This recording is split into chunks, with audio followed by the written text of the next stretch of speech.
சொல்கிறாங்க, ஆண்டவர் வந்து எல்லாரையும் ரட்சிக்கிறாரு, எல்லாரையும் ஆண்டவர் மன்னிக்கிறாரு, எல்லார்ட்டையும் அன்பு செலுத்துறாரு. நீங்கள் ஏன் இப்படிலாம் பேசுகிறீங்க? எப்போ பாரு உங்களுக்கு வேறு வார்த்தையே இல்லையான்லாம் கேட்குறாங்க. கர்த்தருடைய பிள்ளைகளே, கர்த்தருடைய பிள்ளைகளுக்கு உலக பிரகாரமான மக்களை ஆண்டவர் மன்னித்து ஏற்றுக்கிட்டாரு. ஆனால் கர்த்தருடைய பிள்ளைகள் அவருக்கு பிதா குமாரன் பரிசுத்தாவின் ஞானஸ்தானம் பெற்று பரிசுத்தாவின் அபிஷேகத்தை பெற்று கர்த்தருக்காக வாழணும்னு சொல்லி வைராக்கியமாக இருக்கிற பிள்ளைகள் தவறுகள் செய்யும் பொழுது துணிகரமாய் விபச்சார பாவங்கள், வேசித்தனமான பாவங்கள், இன்னும் தவறான சிந்தனைகள், எல்லாவற்றிற்கும் மேலாக ஜெபம் இல்லாதது, வேத வாசிப்பு இல்லாதது, பிறரை அவதூறாக பேசுறது, பிறரை குற்றப்படுத்தி பேசுகிறது, இந்த மாதிரிப்பட்ட காரியங்கள் எல்லாம் ஆண்டவர் என்ன செய்வார் அப்படின்னா அருவருக்கிறார்.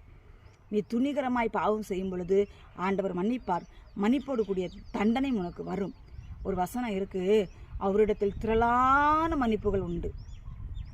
அவரிடத்தில் திரளான மன்னிப்புகள் உண்டு. ஏன் அப்படி திரளான மன்னிப்புகள் உண்டுனா, ஏன் அப்படின்னா அவர் இரக்கமுள்ள தேவன், மனது இறுக்கமுள்ள தேவன்.